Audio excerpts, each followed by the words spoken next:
अस्सलाम वालेकुम, मैं हूं अरीजो ज़ाक। बी इंस्पायर के एक नए एपिसोड के साथ आपकी खिदमत में हाजिर हूं। आज हमारे साथ मौजूद हैं एक ऐसी शख्सियत जो एक business icon, economist, educationalist, writer, manufacturer और ट्रेडर हैं। Ex chairman PPMA, vice president KCCA, CEO मेडिगम ग्रुप ऑफ कंपनी। अस्सलाम वालेकुम सर। सबसे पहले मैं आपकी बहुत मशकूर हूँ, आपने हमारे लिए वक्त निकाला। ठीक है, स्टूडेंट के लिए मेरा हमेशा वक्त रहता है ताकि ये नॉलेज मेरी आगे ट्रांसफर हो। सर बहुत शुक्रिया। सर आपकी नज़र में सक्सेस क्या है? देखिए, सक्सेस सबसे पहले किस चीज़ में? तालीम में, कारोबार में, करियर में? जिस्म में। करियर में एक स्टूडेंट के करियर में सक्सेस क्या है? सक्सेस ये है कि वो जो काम करे वो पुख्तगी के साथ करे, कंप्लीट करे, उसको बीच में ना छोड़े, कंसिस्टेंट रहे और उस पर डिपेंड करे।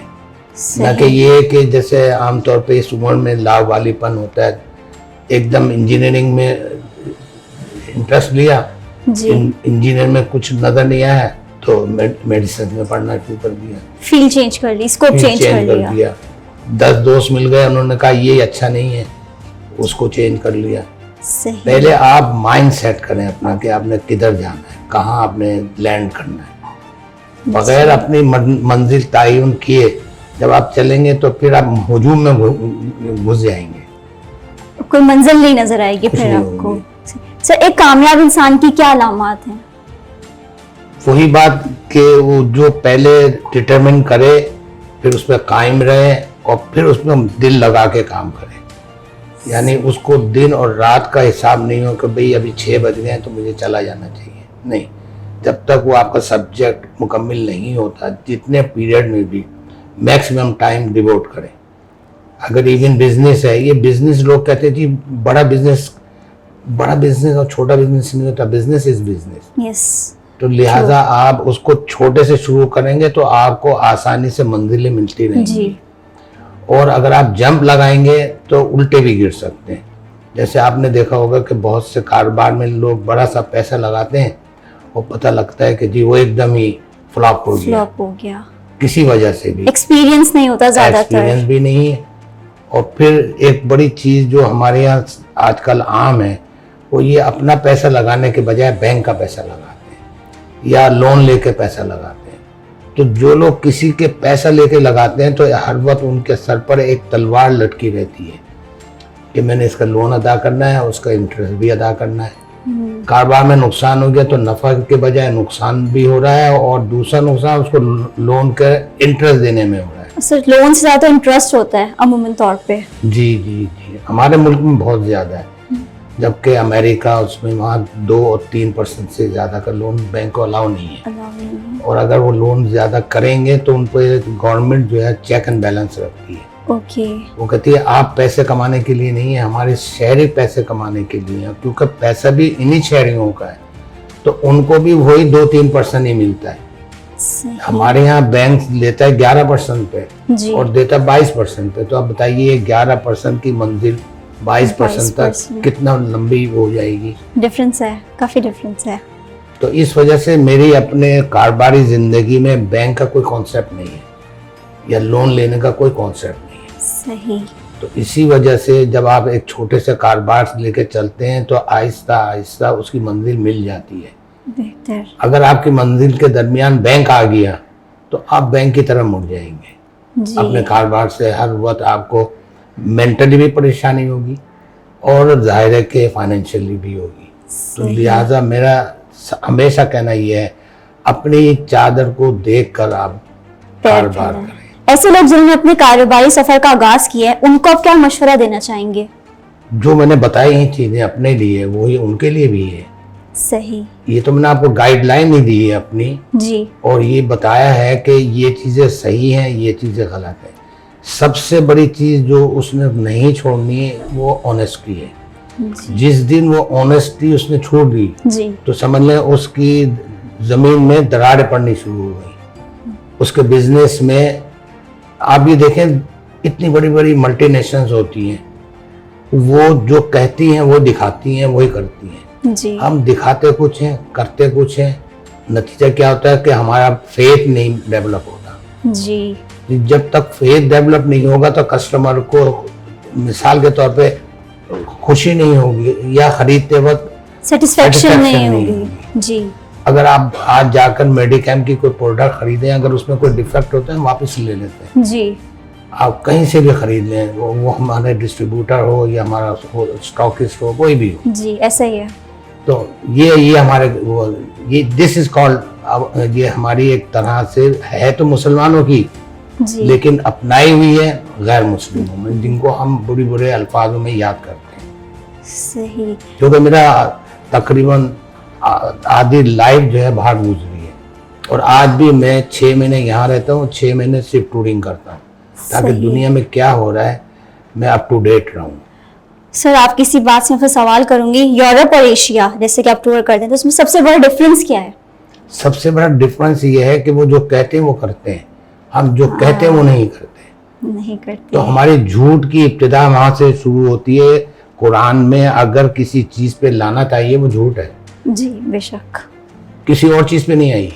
तो इसका मतलब ये सबसे बड़ी खराबी है, जो कि हमारे मुसलमानों की पहली यानी सीढ़ी है, यूं समझ लें। हम पहली सीढ़ी पर डगमगा जाते हैं। ये- जी अच्छा सर आप मुझे बताएं, आपने कॉर्पोरेट सेक्टर में इतना वक्त गुजारा है, अगर हम औरतों की बात करें तो आपको क्या लगता है, क्या औरतें आजकल सरवाइव कर रही हैं कॉर्पोरेट सेक्टर में, और आगे क्या फ्यूचर है? देखिए, अच्छी बात यह है कि हमारी औरतों ने भी अपना मकाम समझ लिया है, और ऑफिसेज में तो अब ज़्यादातर सेक्रेटरियल लेवल के ऊपर, अब मैनेजरियल लेवल के ऊपर भी, एडमिनिस्ट्रेशन के ऊपर भी, HR में भी मेजॉरिटी औरतें ही हैं, बल्कि पढ़ी लिखी लड़कियां हैं। हमें खुशी जी। होती है कि ये मेरी अपनी कंपनी में माशाल्लाह काफ़ी लड़कियां काम करती हैं, और इस फैक्ट्री में तो 90% अच्छा काम जो है लड़कियां करती हैं, क्योंकि एक तो उनके हाथों में सफाई होती है, जी। दूसरा उनका दिमाग ज़रा अभी इतना कहते हैं ना शैतानियत की तरफ नहीं होता है, या यूनियन बाजी की तरफ जी। नहीं होता। उनको बस ये होता है जी हमने आना है और वापस जाना है, जी अपना घर बसाना है, अपना घर चलाना है, अपना घर बसाना, अपने घर वालों को भी बसाना है। क्योंकि जब तक हर बंदा खुद नहीं कमाएगा पाकिस्तान तरक्की नहीं कर सकता। ये भी है। हमारे घर के अंदर हार्डली 20% लोग कमाते हैं और 80% खाते हैं, और शुरू से यही है। पहले भाई भाई करते थे, जी। अब उनमें बहनें आ गई हैं शामिल, तो भाई अब पीछे हट गए, ये भी एक गलत है। सही। सर मौजूदा दौर में मुल्क की माशी हालत बद से बदतर होती जा रही है, आखिर इसकी क्या वजह है, और इन हालात में हमारे नौजवान अपने कारोबार की बुनियाद किस तरह रख सकते हैं? पहली बात तो ये है कि तालीम मुकम्मल करें, जी क्योंकि हमारे यहाँ बहुत से ऐसे हैं जो तालीम छोड़ के कारोबार में चले जाते हैं। जी वो एक माशी तो बेहद बेहतरी होती है, लेकिन मईशत के साथ साथ आपकी अपने मुल्क के अंदर तालीम की अफादियत को नहीं समझना भी एक जहालत है, क्योंकि फिर आगे अपने बच्चों को नहीं पढ़ाते हैं, जी फिर आगे अपनी बहनों को नहीं पढ़ाते कि नहीं बस ठीक है नौकरी मिल गई है, फैक्ट्री में पैकिंग कराओ, जाके 10-20 हज़ार जो गवर्नमेंट ने ऐलान किए हैं सैलरीज के वो ले आओ।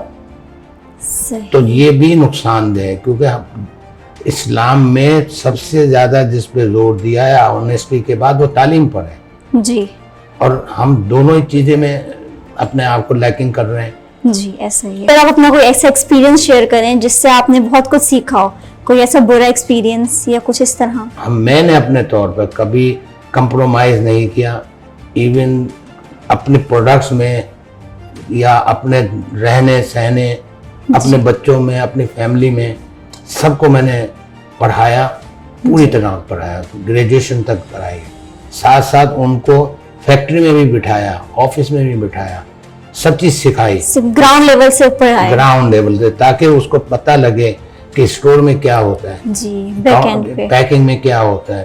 फिर जाके उसको अगर आप कुर्सी पे बिठाएंगे MD की, तो उसको पिछले याद आ जाएगा कि अगर ये कोई मेरे साथ हैंकी पैंकी करेगा जी तो मुझे पता लग जाएगा। लेकिन अगर सही। पढ़ते आते ही सीधी MD की कुर्सी पे बैठेगा तो एक अंधेरे में रहेगा। ऐसा ही है। इस वजह से मैंने सब चीज सिस्टमेटिक, क्योंकि मैं पहली सीढ़ी से गया था, तो उनको भी सही। पहली ही सीढ़ी पर मैंने रखकर पढ़ाया, पहली सीढ़ी रखकर एंट्री दी, पहली सीढ़ी पे रखकर ऑफिस में यानी जिसको जो मुकाम दिया, क्योंकि माशाल्लाह मेरे सब बेटों के पास एक एक टाइटल है, जैसे एक मार्केटिंग में, एक फाइनेंस में, एक प्रोडक्शन में, तो ये सब बिल्कुल एक अलग अलग ही वो है, लेकिन बेसिक एक ही चीज है कि आपने क्वालिटी में कभी कंप्रोमाइज नहीं करना। जिस दिन आपने क्वालिटी में कंप्रोमाइज किया तो समझ लें अब आप नीचे उतर रहे हैं, मयार खत्म हो गया एक चीज बस का। आपका खरीदार का फेथ खत्म हो गया। ऐसा ही है, असल तो आपने अपने पाँव पे खुद कुल्हाड़ी मारी ना, ऐसा ही है। तो आप ऊपर जाने के बजाय खुद ही नीचे आ गए। आपने कंप्रोमाइज कर ली कि ये चाइना की चीज सस्ती है, अगर स्टैंडर्ड की है तो ठीक है, अगर नहीं है तो भी आपने चला दी। तो मैंने इस चीज को अपनी नहीं राय होने दी आज भी। अच्छा सर, आप जैसे राइटर भी हैं, ऑथर भी हैं, अगर आपको अपनी जिंदगी की बायोग्राफी पे कोई किताब लिखनी पड़े तो उसका उन्वान क्या होगा? आपकी इतला के लिए मैं ये किताब 15 साल पहले लिख चुका हूँ। ओ सर, दोबारा अगर लिखनी पड़े? मैं 10 किताबें लिख चुका हूँ, हर सब्जेक्ट पे मैं लिख चुका हूँ, और तकरीबन 1996 से जंग अखबार में हर संडे को मेरा कॉलम छपता है। सही। तो 7 किताबें तो मैंने सेलेक्टेड जो मेरे कॉलम थे उसमें एक मेरी बायोग्राफी है, एक मेरी सियासी जिंदगी है, एक मेरी जो चीजें मैंने हासिल की पब्लिक को देने के लिए, एक मेरा सफरनामे है। जी। तकरीबन मैं 66 मुल्कों में जा चुका हूँ, 250 से ज्यादा शहरों में मैंने अच्छी खासी यानी सयाहत की है। तो जहाँ से जो चीज अच्छी मिली मैंने पाकिस्तान में आकर उसको अडॉप्ट की। सही। और अपने कॉलम में जिक्र किया। तो मिसाल के तौर पर मैं आपको एक बात बताता हूँ, एक मैंने एक लिखा था व्हाट ए सिली क्वेश्चन, एक मेरा कॉलम था। ओके। इस बात पे था कि एक जंग का रिपोर्टर गया इंडिया के, मानक शाह जिसने हम ढाका फौज में मेन किरदार अदा किया था इंडिया की तरफ से, उसका इंटरव्यू लेने के लिए गया। तो फौज का नंबर 1 सिपहसालार था। तो वो कहता रहा कि जी मुझे आप टाइम दे, मैं इंटरव्यू लेना चाहता हूँ। उसने कहा मैं सरकारी आदमी हूँ, क्यों मैं सरकार के पैसा लूँ और तुम्हें टाइम दूँ? तो मैं नहीं ये बर्दाश्त कर सकता। तो फिर भी लगा रहा, हालांकि वो पारसी था। तो उसने बहुत जब रिक्वेस्ट की, मैं पाकिस्तान से आ चुका हूँ, मेरी असाइनमेंट भी बहुत दी है, तो आप जब फ्री हो जिस वक्त भी, चाहे इतवार के दिन या जो आपकी छुट्टी का दिन हो, मैं आ जाऊँगा। सही। तो एक दिन उसने मानक शाह ने फोन किया कि भाई तुम आ जाओ एयरपोर्ट पे, क्योंकि मैं अपने फैमिली को छोड़ने जा रहा हूँ, तो वापसी में खाली आऊँगा, तो तुम आ जाओ। तो वहाँ चले गए एयरपोर्ट पे। तो उसने देखा मानक शाह गाड़ी चलाते हुए आए, अपनी फैमिली को छोड़ी, फैमिली अंदर गई। उसने कहा आप इसमें बैठे, गाड़ी आप यहाँ छोड़ दें, हम मेरी गाड़ी में आ जाए।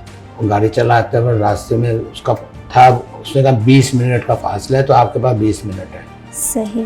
तो जब 19 मिनट हो गए तो उसने कहा तुम अपना आखिरी सवाल पूछ लो, क्योंकि सामने हेडक्वार्टर आ गया है। ओके। तो उसने कहा कि आपको मैंने देखा, आप इतने मजमे में एयरपोर्ट में खुद गाड़ी चलाते हुए यहाँ पहुँच गए, तो आपको डर नहीं लगा? कितना उसने आम सवाल किया जी। तो मानक शाह ने जवाब दिया कि जिस दिन फौजी को डर लगे अवाम से, उसको चाहिए अपनी वर्दी उतार दे। सर, आखिरी में मैं आपसे चाहूंगी, आप माजू के स्टूडेंट्स को क्या मैसेज देना चाहेंगे कि आगे? ये मेरा इंटरव्यू शुरू से लेके आखिर तक देख लें, ये पूरा मैसेज है। बिल्कुल। ये मेरा आईने की तरह एक एक चीज, एक एक स्टेप बयान किया है। नीचे से जाना है या ऊपर से आना है, आपको दोनों रास्ते हैं। अगर आपने जल्दी सफर तय करना है तो फिर आप वापसी भी आपकी इतनी जल्दी होगी। अगर सिस्टमेटिक जाएंगे तो सिस्टम से आप रहेंगे, वरना सिस्टम से लड़ेंगे तो सिस्टम आपको फेंक देगा। नेचर आपको माफ नहीं करेगी, रिश्तेदार बेशक माफ कर देंगे, नेचर नहीं माफ करती। सही। आपका बहुत बहुत शुक्रिया सर। इसी के साथ हमारा आज का शो यहीं पर खत्म हुआ। अगली दफा फिर हाजिर होंगे एक नए शो के साथ। तब तक के लिए अल्लाह हाफिज।